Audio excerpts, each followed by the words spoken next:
So ಕೆಟ್ಟವ್ರು ಇರ್ತಾರೆ, ಅವ್ರ ಜೊತೆ ಸೇರ್ಬೇಡ. ಒಂದ್ಸಲ ಒಂದ್ ಹುಡುಗ ಇದ್ದ, ಅವನ ಜೊತೆ ಯಾವಾಗ್ಲೂ ನಾನು ಓಡಾಡ್ತಿದ್ದೆ. ಅವನ ಜೊತೆ ಸೇರಿದ್ರೆ ನೋಡಿ ನಮ್ ತಂದೆ ಒಂದ್ 4 ಏಟು ಹೊಡೆದಿದ್ರು. ಇನ್ನೊಂದ್ಸಲ ಏನಾದ್ರೂ ಅವ್ನ ಜೊತೆ ಸೇರಿದ್ರೆ, ಯಾರ ಜೊತೆ ಸೇರಿದ್ರೆ ಆ ಹುಡುಗನ ಜೊತೆ ಇನ್ನೊಂದ್ಸಲ ಸೇರಿದ್ ನೋಡಿದ್ರೆ ನೀನ್ ಕಾಲ್ ಮುರಿತೀನಿ ಅಂತ ಹೊಡೆದಿದ್ರು. ಬಟ್ ಇವತ್ ನೆನಪಾಗ್ತದೆ, ಅದು ಗೊತ್ತಿಲ್ಲ, ಅದು ಸರಿ ಇಲ್ಲ, ಅದು ಮಾಡಬೇಡ, ಇದು ಮಾಡಬೇಡ ಅಂತ ಹೇಳಕ್ಕೆ ಎಲ್ಲರೂ ಇದ್ರು ಮೈ ಡಿಯರ್ ಫ್ರೆಂಡ್ಸ್. ನಾನು ಈ ಬಿಸ್ನೆಸ್ ಅನ್ನ ಫಸ್ಟ್ ಟೈಮ್ ನೋಡಿದಾಗ ನನ್ನ ಫ್ರೆಂಡ್ ಈ ಬಿಸ್ನೆಸ್ ನ ಸುಮಾರು 10 ಸಲ 15 ಸಲ ಕರೆದ್ರು ನನಗೆ. ಏನಂತ ಹೇಳಿ ಕರೆದ್ರು ಗೊತ್ತಾ? ಫ್ರೀ ಟೈಮ್ ಅಲ್ಲಿ ಎಕ್ಸ್ಟ್ರಾ ಇನ್ಕಮ್ ಮಾಡಕ್ಕೆ ಒಂದ್ ಒಳ್ಳೆ ಅವಕಾಶ ಇದೆ ಅಂತ. ನನ್ನ ಹತ್ರ ಫ್ರೀ, ನಾನು ಬೆಳಿಗ್ಗೆ ಟ್ಯೂಷನ್ ಮಾಡ್ತಿದ್ದೆ, ಸಾಯಂಕಾಲ ಟ್ಯೂಷನ್ ಮಾಡ್ತಿದ್ದೆ. ಇನ್ ಬೆಳಿಗ್ಗೆಯಿಂದ ಸಂಜೆವರೆಗೆ ಏನ್ ಮಾಡ್ತಿದ್ದೆ?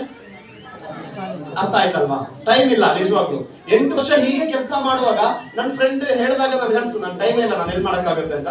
ಸೊ ಕೊನೆಗೆ ಒಂದಿನ ಮನೆಗೆ ಬಂದು ಹುಡ್ಕೊಂಬಂದು ಹೇಳ್ತಾರೆ ಒಂದು ಅಪಾರ್ಚುನಿಟಿ ಬಗ್ಗೆ. ಸೊ ಲೈಕ್ ಇಲ್ಲ ಒಂದು ಪ್ರೋಗ್ರಾಮ್ ಮಾಡ್ತಾ ಇದೀನಿ, ನೀನ್ ಗೆಸ್ಟ್ ಆಗಿ ಬರಬೇಕು ಅಂತ. ಹೋಗ್ತೀನಿ, ಹೋದ್ಮೇಲೆ ಈ ತರ ತುಂಬಾ ಜನ ಕೂತಿರ್ತಾರೆ. ಬಟ್ ನನ್ಗೇನು ಅರ್ಥ ಆಗಲ್ಲ. ಯಾಕೇನು ಅರ್ಥ ಆಗಲ್ಲ ಅಂತಂದ್ರೆ, ಸೊ ಇಲ್ಲಿ ಬೇಬಿ ನಮ್ಗೇನೋ ಇವರು ಕನ್ವಿನ್ಸ್ ಮಾಡಕ್ ಟ್ರೈ ಮಾಡ್ತಾ ಇದಾರೆ, ಮಾಡಿ ಸೂಪರ್ ಇದೆ ಚೆನ್ನಾಗಿದೆ. ಕೊನೆ ಅನಿಸ್ತು ನಾವು ಬುದ್ಧಿವಂತರಿಗೆ ಬ್ರೈನ್ ಅನ್ನು ಇವರು ವಾಶ್ ಮಾಡ್ತಾರೆ.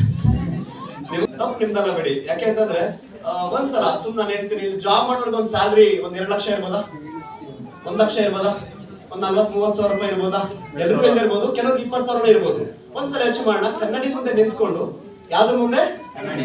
ನಾವು ಕನ್ನಡಿ ಮುಂದೆ ನಿಂತ್ಕೊಂಡು ನಿನಗೆ 5 ಲಕ್ಷ ತಿಂಗಳಿಗೆ 10 ಲಕ್ಷ ರೂಪಾಯಿ ತಿಂಗಳಿಗೆ ಸಂಪಾದನೆ ಮಾಡುವಂತ ವಿಚಾರ ಯಾರು ಅವಕಾಶ ಕೊಟ್ಟಾಗ ಕೆಲವೊಂದ್ಸಲ ಅನ್ಸುತ್ತೆ ನಿನಗ 2 ಲಕ್ಷ 4 ಸಾವಿರನ ಚಾನ್ಸೇ ಇಲ್ಲ. ಯಾಕೆಂದ್ರೆ ನಂತರ ಓದಿರೋರು, ನಂತರ ಕೆಲಸ ಮಾಡ್ತಾರೋರು ಯಾರಿಗೂ ಆಗಿಲ್ಲ ಅಂದ್ರೆ ನನಗೆ ಹೆಂಗಾಗುತ್ತೆ ಅನ್ನೋ ಒಂದು ವಿಚಾರ ನಮಗೆ ನಾವೇ ನಂಬಲ್ಲ. ನನಗೆ 10 ಲಕ್ಷ 5 ಲಕ್ಷ ಬರುತ್ತೆ ಅಂದ್ರೆ, ಹೌದಲ್ವಾ? ಬಟ್ ಮೊದಲು ಯೋಚನೆ ಮಾಡಿ ಮೈ ಡಿಯರ್ ಫ್ರೆಂಡ್ಸ್, ಜೀವನದಲ್ಲಿ ಬೆಳಿಬೇಕನ್ನೋ ಆಸೆ ಎಲ್ಲರಿಗೂ ಇದೆ ಅಲ್ವಾ?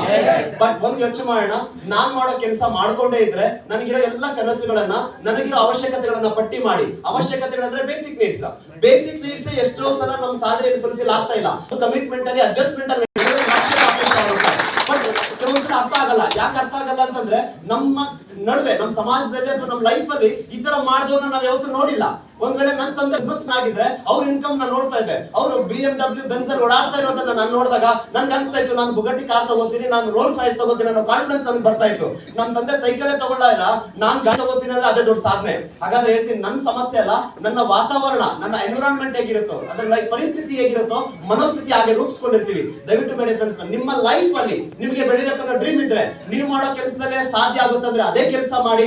ಇಲ್ಲ ಸರ್ ಯಾಕೋ ಕಷ್ಟ ಇದೆ, ನಾನ್ ಮಾಡೋ ಕೆಲಸದಲ್ಲಿ ಬರೋ ಇನ್ಕಮ್ ಸಾಕಾಗ್ತಾ ಇಲ್ಲ, ನನಗೆ ಇನ್ನೂ ಎಕ್ಸ್ಟ್ರಾ ಇನ್ಕಮ್ ಅಲ್ಲ, ಎಕ್ಸ್ಟ್ರಾರ್ಡಿನರಿ ಗ್ರೋತ್ ಬೇಕು ಅಂತಂದ್ರೆ ಮೈ ಡಿಯರ್ ಫ್ರೆಂಡ್ಸ್ ಒಂದು ಯೋಚನೆ ಮಾಡಿ ನೋಡಿ. ಈ ಬಿಸ್ನೆಸ್ ಅಲ್ಲಿ ನೀವು ಜಾಯ್ನ್ ಆಗೋದ್ರಿಂದ ನಿಮ್ ಕಿಡ್ನಿ ಯಾರು ಕೇಳಲ್ಲ, ನಿಮ್ಮ ಹಾರ್ಟ್ ಯಾರು ಕೇಳಲ್ಲ, ನಿಮ್ ಬ್ರೈನು, ನಿಮ್ಮ ಆಸ್ತಿ ಯಾರು ಕೇಳಲ್ಲ. ಕೇಳ್ತಾರದೊಂದೇ, ಎಲ್ಲೋ ತಗೊಳ್ತಾರಂತ ಸೋಪು ಶಾಂಪು ಪೇಸ್ಟ್ ಕ್ರೀಮ್ ಅನ್ನ ಒಂದ್ಸಲ ಲೈಫ್ ಅಲ್ಲಿ ಒಂದು ಪ್ಯಾಕೇಜ್ ಮುಖಾಂತರ 10 ಸಾವಿರನೋ 15 ಸಾವಿರನೋ 25 ಸಾವಿರನೋ ಪರ್ಚೇಸ್ ಮಾಡೋದ್ರ ಮುಖಾಂತರ ಒಂದು ಬಿಸ್ನೆಸ್ ಮ್ಯಾನ್ ಆಗಿ ಟ್ರೈನಿಂಗ್ ಕೊಡ್ತಾರೆ, ನಾಲೆಡ್ಜ್ ಕೊಡ್ತಾರೆ.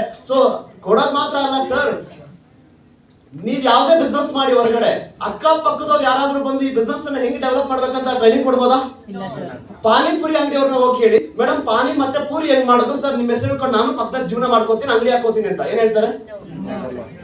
ಲಾಸ್ ನಡೀತದೆ, ನಾನು ಮುಚ್ಬೇಕು ಅನ್ಕೊಂಡಿದೀನಿ, ಒಂದ್ ಪ್ಲೇಟ್ ಕೊಡ್ಲಾ ಫ್ರೀ ಆಗಿ. ಆದ್ರೂ ದಿನಕ್ಕೆ 8 ರಿಂದ 10 ಸಾವಿರ ರೂಪಾಯಿ ಲಾಭ ಮಾಡಿರ್ತಾರೆ. ಕರೆಕ್ಟ್ ಅಲ್ಲ ಸರ್? ಯಾವ್ದೇ ಕಾರಣಕ್ಕೂ ಯಾವ ಬಿಸ್ನೆಸ್ ಮ್ಯಾನು ಆ ಬಿಸ್ನೆಸ್ ಸೀಕ್ರೆಟ್ ಹೇಳ್ಕೊಡಲ್ಲ, ಆ ಬಿಸ್ನೆಸ್ ನೀನ್ ಮಾಡು ಅಂತ ಹೇಳಲ್ಲ, ಸಪೋರ್ಟ್ ಮಾಡೋದಿಲ್ಲ. ಮತ್ತೆ ಇಲ್ಲಿ 4 ಸಲ ಕರೆದ್ರು ಈ AC ಅಲ್ಲಿ ಕೂತ್ಕೊಂಡು ಇಷ್ಟೆಲ್ಲ ವಿಚಾರ ತುಂಬ್ತಾ ಇದಾರೆ ಅಂದ್ರೆ ಇದಕ್ಕೆ ಬೆಲೆ ಕಡಿಮೆ ಅಲ್ಲ, ವ್ಯಾಲ್ಯೂ ಕಡಿಮೆ ಅಲ್ಲ. ಕೆಲವೊಂದ್ಸಲ ಏನಾಗುತ್ತೆ ಗೊತ್ತಾ, 20 ಸಾವಿರ ರೂಪಾಯಿ ಸ್ಯಾಲ್ರಿ, ನಮ್ಗೆ ಕೆಲಸ ಸಿಕ್ಕಿಲ್ಲ ಅಂತಂದ್ರೆ ಹುಡ್ಕೊಂಡು ಇನ್ನೊಂದು 4 ಕಡೆ ಇಂಟರ್ವ್ಯೂಗೆ ಹೋದ್ರೆ ಅದಕ್ಕೆ ಬೆಲೆ ಜಾಸ್ತಿ. ಸತ್ಯನಾ ಸುಳ್ಳ ಸರ್? ಸತ್ಯನಾ ಸರ್? ಕೆಲಸ ಸಿಕ್ಕಿಲ್ಲ, 4 ಕಡೆ ಫೇಲ್ ಆಯ್ತು, ರಿಜೆಕ್ಟ್ ಆಯ್ತು. ಕೊನೆಗೆ ಅನಿಸುತ್ತೆ ಗೊತ್ತಾ, 20-30 ಸಾವಿರ ಅಲ್ಲ ಸರ್, ಎಷ್ಟು ಸಂಬಳ ಕೊಟ್ಟರು ಪರವಾಗಿಲ್ಲ, ಕೆಲಸ ಸಿಕ್ಕರೆ ಸಾಕು ಅನ್ಸುತ್ತೆ. ಕರೆಕ್ಟ್ ಯಾಕೆ ಹೇಳಿ, ಅದನ್ನ ನಾವು ಹುಡ್ಕೊಂಡು ಹೋದ್ವಲ್ಲ, ನನಗೆ ಹಸಿವಿದೆ, ಬೆಳಿಬೇಕು, ಏನೋ ಮಾಡ್ಬೇಕು ಅನ್ನಂತ, ಅದಕ್ಕೆ ಬೆಲೆ ಜಾಸ್ತಿ. ಇಲ್ಲಿ ಯಾರೋ ಕರ್ಕೊಂಡ್ಬಂದು ಕೂರಿಸಿ ಏನೋ ಕೊಡ್ತೀವಿ. ಮೈ ಡಿಯರ್ ಫ್ರೆಂಡ್ಸ್, ಮೇಡಮ್ ನೀವು ಇಂಟರ್ವ್ಯೂಗೆ ಹೋದ್ರೆ ನಿಮ್ಮನ್ನ ಕೇಳ್ತಾರ ಎಷ್ಟು ಓದಿದಿರ ಅಂತ? ಹಂಗೆ ಬಂದ ತಕ್ಷಣ ಬಾಪ ಅಂತ ಕೂರಿಸಿ ಅಲ್ಲೇ CEO ಚೇಂಬರ್ ಕೂರಿಸ್ತಾರ? ಚಾನ್ಸೇ ಇಲ್ಲ ಸರ್. ನನ್ನ ಯೋಗ್ಯತೆನ ಅಳದು ತೂಗಿ ಕಳಿಸ್ತೀನಿ, ಕಳಿಸ್ತೀನಿ, ಇರು ವೆಯ್ಟ್ ಮಾಡು, ಇನ್ನೊಂದ್ಸಲ ಮಾಡು, first round interview, 3rd round interview, ಆಮೇಲೆ ಇನ್ನೊಂದು ಕೌನ್ಸಿಲಿಂಗ್. ಹೌದಲ್ಲ ಸರ್? ನನ್ನ ಯೋಗ್ಯತೆ ಯಾಕೆ ಎಳಿತಾರೆ ಅಂದ್ರೆ, ಇವನ್ನ ತಗೊಂಡ್ರೆ ನನ್ ಲಾಭ ಇದೆಯಲ್ಲ ಅಂತ ಚೆಕ್ ಮಾಡ್ತಾರೆ. ಈ ಹಾಲ್ ಒಳಗಡೆ ಬರ್ಬೇಕಾದ್ರೆ ನಿಮ್ಮ ಹೈಟ್ ಚೆಕ್ ಮಾಡ್ತಾರೆ ಯಾರಾದ್ರೂ? ಮಿಲಿಟರಿಗೆ ಹೋದ್ರೆ ನೋಡಿ ಒಂದ್ ಅರ್ಧ ಇಂಚ್ ಕಡಿಮೆ ಆದ್ರೆ ಗೆಟ್ ಔಟ್ ಮಾಡ್ತಾರೆ, ಹೌದಲ್ವಾ? ಇಲ್ಲಿ ಯಾರು ನಿಮ್ ಹೈಟ್ ಚೆಕ್ ಮಾಡಿಲ್ಲ, ನಿಮ್ ವೆಯ್ಟ್ ಚೆಕ್ ಮಾಡಿಲ್ಲ, ನಿಮ್ ಫಿಸಿಕಲ್ ಫಿಟ್ನೆಸ್ ಆಗಲಿ, ಮೆಂಟಲ್ ಹೆಲ್ತ್ ಯಾರು ಚೆಕ್ ಮಾಡಿಲ್ಲ, ನಿಮ್ qualification, English communication, computer knowledge ಯಾರು ಕೇಳಿಲ್ಲ. ಕಂಪನಿ ಬಗ್ಗೆ ಹೇಳ್ತಾ ಇದಾರೆ, ನಾವ್ ಇದನ್ನ ಅಂದ್ರೆ ನಿಮ್ಮ ಪ್ರೊಫೈಲ್ ಯಾರು ಕೇಳಿಲ್ಲ, ಕಂಪನಿಯ ಪ್ರೊಫೈಲ್ ನಮ್ಮ ಪ್ರೊಫೈಲ್ ನಿಮ್ಮಂದ ಹೇಳ್ತಾ ಇದೀವಿ. ಮೇಡಮ್ ಫ್ರೆಂಡ್ಸ್ ಯೋಚನೆ ಮಾಡಿ ನೋಡಿ, ಇಡೀ ಪ್ರಪಂಚಕ್ಕೆ ವಿರುದ್ಧವಾಗಿ ಕೆಲಸ ಮಾಡ್ತಾ ಇದೀವಿ. ಯಾಕೆ ವಿರುದ್ಧವಾಗಿ ಕೆಲಸ ಮಾಡ್ತಾ ಇದೀವಿ ಅಂದ್ರೆ ಎಲ್ಲರೂ ಅವ್ರವ್ರ ಬೆಳೆಯೋದು ನೋಡ್ತಾ ಇದಾರೆ. ಆದ್ರೆ ಇಲ್ಲಿ ಮೇಡಮ್ ಫ್ರೆಂಡ್ಸ್ ಆಗ್ಲೇ ಸುರೇಶ್ ಸರ್ ಮತ್ತೆ ಪ್ರವೀಣ್ ಸರ್ ಬಂದ್ರು, 4-5 ಜನ ಸೀಲಿಂಗ್ ಅಚೀವರ್ನ ಕ್ರಿಯೇಟ್ ಮಾಡಿದ್ದಾರೆ, 30-40 ಜನ ಫಾರಿನ್ ಟ್ರಿಪ್ ಅಚೀವರ್ನ ಕ್ರಿಯೇಟ್ ಮಾಡಿದ್ದಾರೆ, ಅವರು ಕೂಡ ಅಚೀವರ್ ಆಗಿದ್ದಾರೆ, ಹೌದಾ ಇಲ್ವಾ? ಬೆಳೆಸಿ ನಾವು ಬೆಳೆಯುವಂತ ಯಾವ್ದಾದ್ರು ಅವಕಾಶ ಇದ್ರೆ that is one and only MILS network marketing start ಮಾಡಿ. ಲೈಫ್ ಅಲ್ಲಿ ಬೆಳಿಬೇಕನ್ನೋ ಆಸೆ ಇದ್ರೆ ಮಾತ್ರ ಇಷ್ಟ ಆದ್ರೂ ಸ್ಟಾರ್ಟ್ ಮಾಡಿ, ಇಷ್ಟ ಆಗಿಲ್ಲ ಅಂದ್ರೂ ಸ್ಟಾರ್ಟ್ ಮಾಡಿ. ಯಾಕಂದ್ರೆ ಎಲ್ಲಾನು ಇಷ್ಟಪಟ್ಟೆ ಮಾಡಲ್ಲ, ಎಲ್ಲ ಅಡ್ಜಸ್ಟ್ ಮಾಡ್ಕೊಂಡೆ ಮಾಡ್ತಾ ಇರ್ತೀವಿ. ಆದ್ರೆ ಇಲ್ಲಿ ಇಷ್ಟ ಆಗದಿರೋದು ಯಾರು ಏನು ನಡೆಯಲ್ಲ. ಇಲ್ಲಿ ಫಾರ್ ಎಕ್ಸಾಂಪಲ್ ಪ್ರವೀಣ್ ಸರ್ ಇವತ್ತು CTC achiever, like ceiling achiever ಜೊತೆಗೆ ಟಾಪ್ ಅಚೀವರ್ ಆಗಿ ಇವತ್ತು ಚೀಫ್ ಗೆಸ್ಟ್ ಆಗಿ ಬಂದಿದ್ದಾರೆ. ಅವ್ರ ಪಕ್ಕದಲ್ಲಿ ಅವ್ರನ್ನ ಕೂರಿಸ್ಕೊಂಡಿದ್ದಾರೆ, ಅವ್ರ ಪಕ್ಕದಲ್ಲಿ ನಾನು ಕೂತಿದ್ದೀನಿ. ಅರ್ಥ ಮಾಡ್ಕೊಳ್ಳಿ, ಎಷ್ಟೇ ಲೆವೆಲ್ ಬೆಳೆದ್ರು ಕೂಡ ಸೊ ಫ್ರೆಂಡ್ಲಿ ಆಗಿರ್ತಾರೆ. ಯಾವ್ದೋ ಸುಪೀರಿಯರ್ ಮೈಂಡ್ ಸೆಟ್ ಯಾರಿಗೂ ಇಲ್ಲ. ಅದೇ ಮ್ಯಾನೇಜರ್ ಜೊತೆಗೆ ಪಕ್ಕದಲ್ಲಿ ಕಂಪನಿಯಲ್ಲಿ ತರ ಕೂರಿಸ್ಕೊಂಡು ಮಾತಾಡಿ ನೋಡೋಣ. ಹಲೋ, ಒಳಗಡೆ ಬರ್ಬೇಕಾದ್ರೆ may I come in sir ಅಂತ ಅಂದ್ರೆ ನಾವು ವೆಯ್ಟ್ ಮಾಡ್ಬೇಕಲ್ಲ. Yes or no sir? ದಯವಿಟ್ಟು ಮೈ ಫ್ರೆಂಡ್ಸ್, ಯಾವ್ದೇ ಕಾರಣಕ್ಕೂ ಒಂದ್ ವೇಳೆ ನೀವೇನಾದ್ರು ಚೆನ್ನಾಗಿ ಓದಿದ್ರೆ, ಒಂದ್ ಒಳ್ಳೆ ಪ್ರೊಫೆಷನ್ ಇದ್ರೆ ನೀವ್ ಹಿಂಗ್ ಅನ್ಸ್ಬೋದು, ಇವ್ ನಮ್ಗೆ ಏನೋ ಹರ್ಟ್ ಮಾಡಕ್ ಹೇಳ್ತಿದ್ರೆ ಅಂತ. ಹರ್ಟ್ ಮಾಡಕ್ ಏನಿಲ್ಲ, ಯಾಕಂದ್ರೆ ನಿಮಗೂ ಕೂಡ ಫಿಕ್ಸ್ಡ್ ಸ್ಯಾಲರಿನೇ. ಮೈ ಫ್ರೆಂಡ್ಸ್, ಅನ್ಲಿಮಿಟೆಡ್ ಇನ್ಕಮ್ ಮಾಡ್ಬೇಕು ಅಂತಂದ್ರೆ ಪ್ಯಾಸಿವ್ ಇನ್ಕಮ್ ಮಾಡ್ಬೇಕು, ಟೈಮ್ ಫ್ರೀಡಮ್ ಬೇಕು, ಎಂಜಾಯ್ ಮಾಡ್ಬೇಕು ಲೈಫ್ ಅಂತಂದ್ರೆ. ಸಾವಿರಾರು ಜನ ಕೆಲಸ ಮಾಡ್ತಿದ್ದಾಗ ನಾನೇನು ಮಾಡಿಲ್ಲ ಅಂದ್ರೆ ನನ್ನ ಅಕೌಂಟ್ ದುಡ್ಡು ಬರ್ಬೇಕು. Yes or no?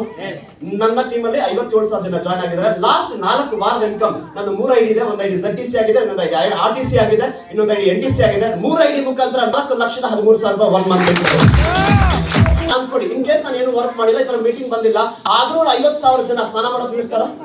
ಪ್ರಾಡಕ್ಟ್ ತಗೊಂಡು ಅದ್ರ ಜೊತೆ ನಿಲ್ಲಿಸ್ತಾರ? ಅಥವಾ ಅವ್ರ ಇನ್ಕಮ್ ಗೋಸ್ಕರ ಫ್ರೆಂಡ್ ಗೆ ಇದನ್ನ ರೆಫರ್ ಮಾಡೋದು ನಿಲ್ಲಿಸ್ತಾರ? ಚಾನ್ಸೇ ಇಲ್ಲ. ಅವ್ರ ಇನ್ಕಮ್ ಗೋಸ್ಕರ ಕೆಲಸ ಮಾಡಿದ್ರೆ ನನ್ನ ಇನ್ಕಮ್ ಸ್ಟಾಪ್ ಆಗೋದಿಲ್ಲ. That is the power of team work. My friends, ಇದನ್ನು ಮೈ ಗುರು, ಮೈ ಮೆಂಟರ್